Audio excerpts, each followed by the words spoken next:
একটা লেগে যাবে না আছে দাদা তিনটে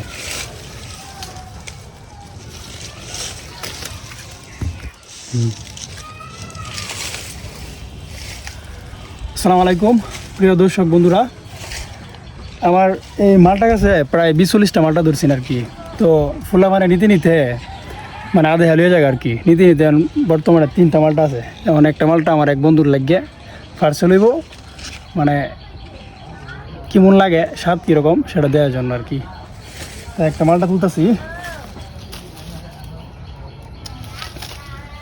ওটা সাইজটা মোটামুটি ভালো আছেন, কিন্তু ফুলা মানে লাগিয়ে এগুলা আসলে বড় করতাম না আর কি। তো এরপরেও আলহামদুলিল্লাহ যে নিজের লাগানো গাছে মালটা ধরছে, মালটা আলহামদুলিল্লাহ অনেক সুস্বাদু। তো ধন্যবাদ সবাইকে আমার এই মালটা ভিডিওটা দেখার জন্য। আর আপনারাও মালটা গাছ লাগান, আসলে নিজের লাগানো গাছ থেকে খাওয়ানো গাছ থেকে যদি আপনি খেতে পারেন তাহলে অন্যরকম একটা স্বাদ পাবেন। আল্লাহ হাফেজ।